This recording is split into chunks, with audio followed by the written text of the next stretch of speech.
Jesus loves me, this I know, for the Bible tells me so. Little ones to him belong, they are weak, but he is strong. Yes, Jesus loves me. Yes, Jesus loves me. Yes, Jesus loves me.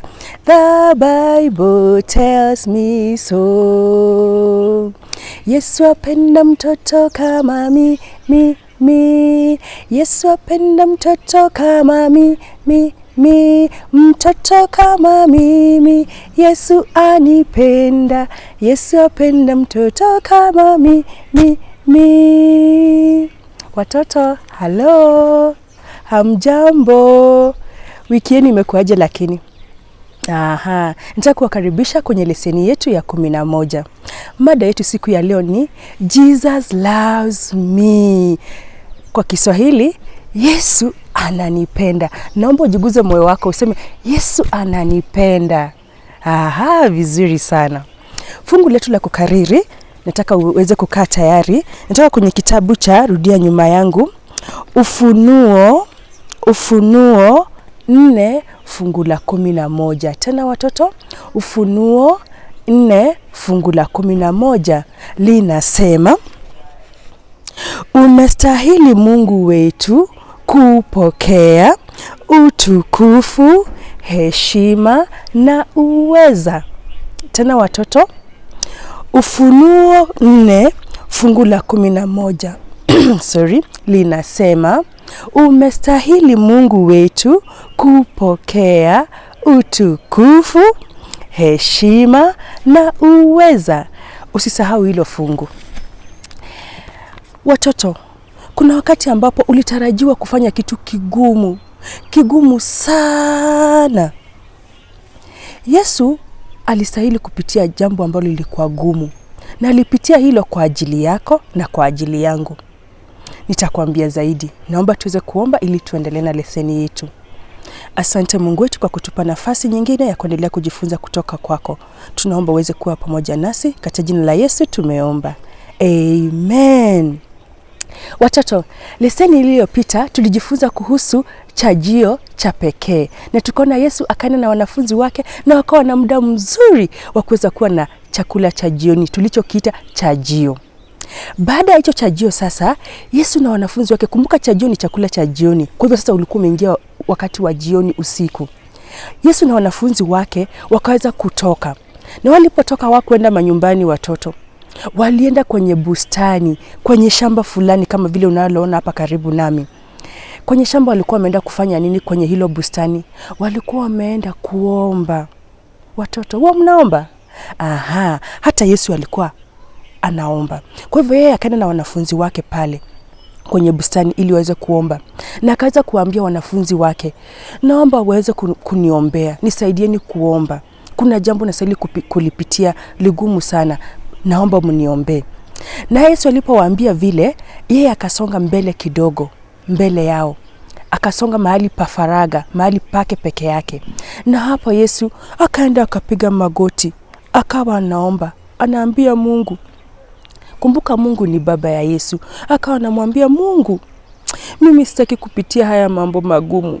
Sitaki kupitia haya mambo machungu. Lakini hata hivyo, kama ni mapenzi yako, nitafanya tu. Itabidi ni yakubali. Naye Mungu huwa anajibu maombi. Aliona mtoto wake Yesu atapitia magumu, na kile alichokifanya, alimtuma malaika.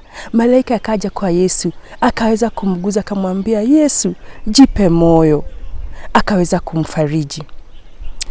Yesu alipomaliza ombi hilo, akarudi kwa marafiki zake, wanafunzi wake. Aliporudi, unafikiria alikuta wakiwa wamefanya nini? Walikuwa wamelala mpaka wanangorota. Wamelala fofofo. Na walikuwa wao wanafanya nini watoto? Walikuwa wameambiwa na Yesu wamsaidie kufanya nini? Kuomba. Hilo ni jambo nzuri watoto. Yesu hakuweza kuwahukumu. Akaachana tu nao. Na usiku kaendelea. Na usiku wa manane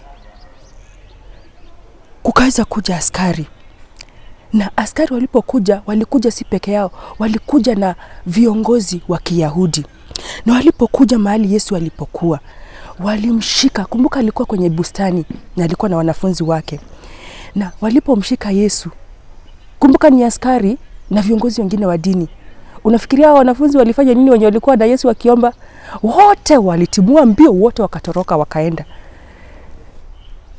Na hawa askari waliposhika Yesu wakamfunga mikono, wakaandamana naye.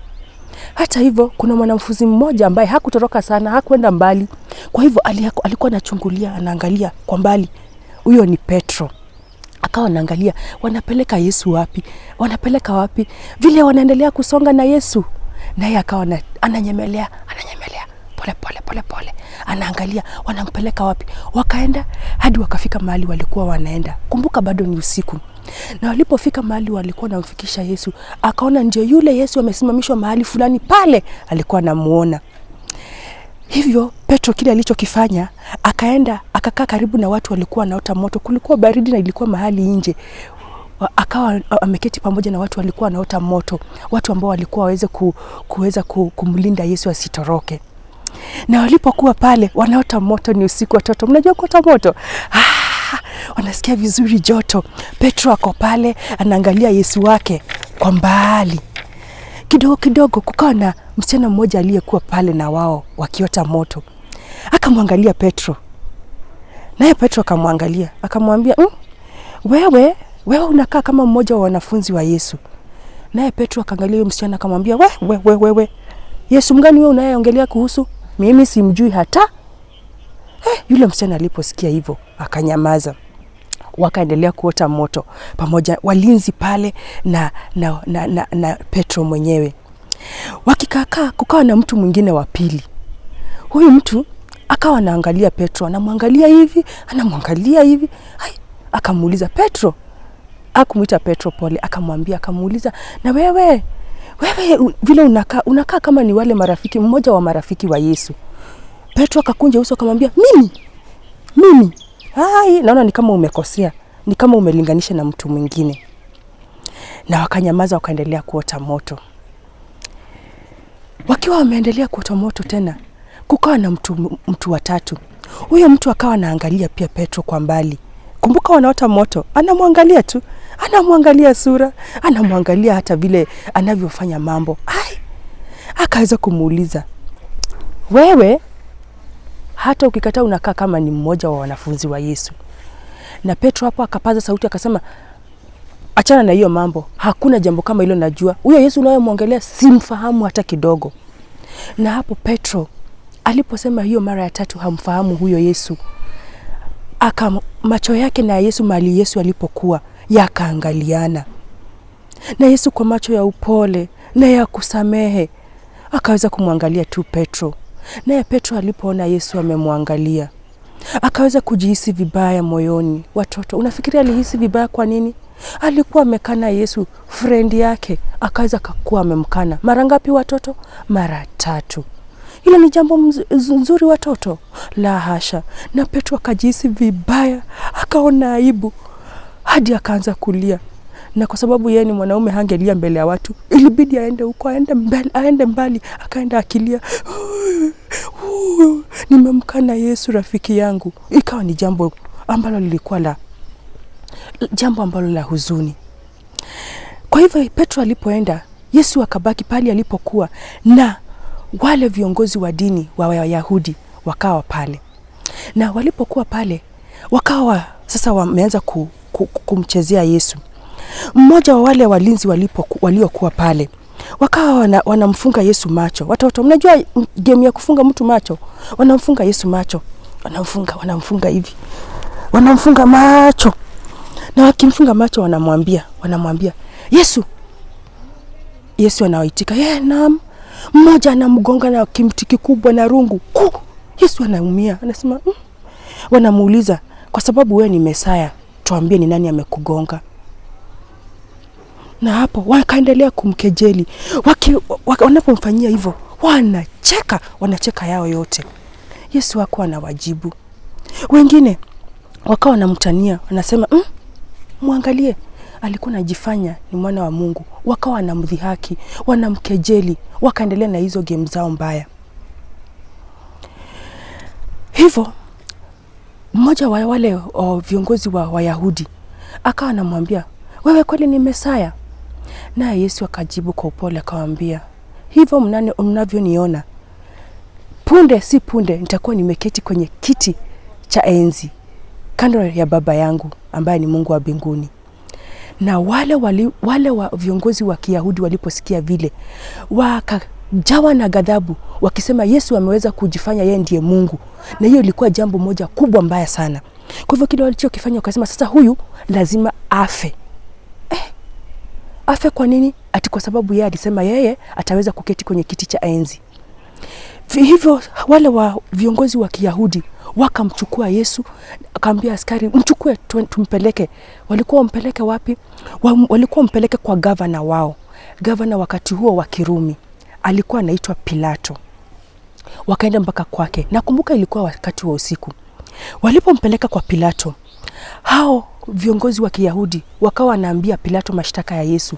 Huyu Yesu anaendelea kusema ati yeye ati ni mwana wa Mungu na ati ataketi kwenye kiti cha enzi. Wakawa wanaleta mashtaka yote. Naye Pilato akawa anawaangalia. Akawa anajua haya mambo ambayo hawa watu wanasema si kweli kumuhusu Yesu. Lakini hata hivyo akaingiwa na uoga, akaogopa, akaona nisipofanya vile hawa wanataka wanaweza kunifanyia jambo mbaya. Kwa hivyo kwa uoga Pilato akaweza kuamuru kuwa Yesu aweze kutolewa hapo mahali alikuwa. Muondoeni, mfanye vile mnataka na yeye. Vile viongozi wa Kiyahudi walipoambiwa vile, wakajua sasa tumepata nafasi. Hapo askari wakaweza kumchukua. Na walipomchukua wakaanza sasa kumkejeli vizuri. Kitu cha kwanza walikifanya, walichukua kitambaa. Nguo ilikuwa ya zambarau. Zambarau ni rangi gani watoto? Papo. Wakachukua rangi ambayo ilikuwa ya kumdhihaki Yesu, wakamvisha, wakamfunga. Rangi ambayo ilikuwa iwaonyesha hicho kitambaa kuonyesha kuwa ni dhihaka tu alikuwa anamdhihaki Yesu. Na kando na hilo watoto wakafanya jambo lingine ambalo lilikuwa la huzuni. Wakachukua taji. Taji si taji tu ile ya kawaida watoto. Taji kama hii imetengenezwa na nini watoto? Miiba. Umewaidungwa na miiba. Uchungu. Imagine. Fikiria. Wakamwekelea Yesu kwenye kichwa. Na wakahakikisha imeingia ndani. Yesu akawa analia kwa uchungu. Ouch. Uchungu. Na walipokuwa wanaendelea kufanya hivyo, wakawa hata wanamchekelea. Na mpaka wakawa wanapiga magoti hapo mbele zake. Wanapiga magoti ni kama tu wanamsujudu. Na kidogo wanapoendelea kufanya hivyo, wengine hata wanamtemea mate na umewaitemea mate watoto. Ni jambo zuri? Mbaya sana. Wakawa wanamchekelea, hebu kione. Vibaya sana, wakaendelea kumkejeli Yesu. Na kwa haya yote watoto, Yesu hakulipiza kizazi. Alinyamaza akaacha watu wakaweza kumwafanyia askari na wale walinzi na wale viongozi wa Kiyahudi wakaweza kumfanyia haya mambo yote. Hakuwakasirikia watoto. Aliwasamehe. Na aliwasamehe kwa nini watoto? Kwa sababu anawapenda. Na angeweza kuwafia wao na hata sisi watoto. Yesu angekufia wewe na angenifia mimi. Nakumbuka yeye hakuwa amefanya kosa lolote.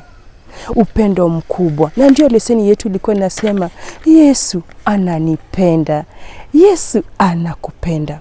Watoto, siku ya leo tunastahili tumshukuru Mungu kwa vile angepitia mambo magumu hadi kifo kwa ajili yetu. Jambo la huzuni. Sasa nataka ukaribie uweze kuona picha yetu. Watoto, mnaiona? Mnaitazama? Unaona nini kwenye picha? Unamwona Yesu akiomba. Kwa nini alikuwa anaomba? Alikuwa apitie jambo ambalo lilikuwa gumu sana. Angekufia wewe na angenifia mimi. Leseni yetu imefika pale. Nina maswali kwenu. Swali la kwanza watoto. Mada yetu ya leseni ya leo ilisema nini? Mada yetu? Aha, Yesu ananipenda. Vizuri sana. Watoto, swali la pili. Kiongozi ambaye alipeana ruhusa Yesu aweze kuweza kufanyiwa vile tu watu wangetaka, huyo kiongozi, governor, niliwaambia alikuwa anaitwa nani? Vizuri sana. Alikuwa anaitwa Pilato. Swali la tatu na la mwisho watoto. Yule mwanafunzi wa Yesu alikuwa anaitwa Petro. Alimkana Yesu mara ngapi? Akasema, mimi simjui. Alimkana mara ngapi? Nionyeshe kwa vidole. Mara 3. Jambo la huzuni. Watoto, ningependa tuweze kuomba. Tunapoomba, tunamshukuru Yesu kwa vile alipitia magumu, angepitia mambo magumu, na si kwa ajili ya sababu zake, kwa ajili yako na kwa ajili yangu. Tuombe. Tunakushukuru Mungu Baba wetu kwa vile ulipitia magumu hata kufa kwa ajili yetu. Endelea kutusaidia, tuendelee kukupenda kama watoto, tukijua unatupenda. Katika jina la Yesu tumeomba. Amen. Nawapenda, lakini Yesu anakupenda zaidi. Kwa heri.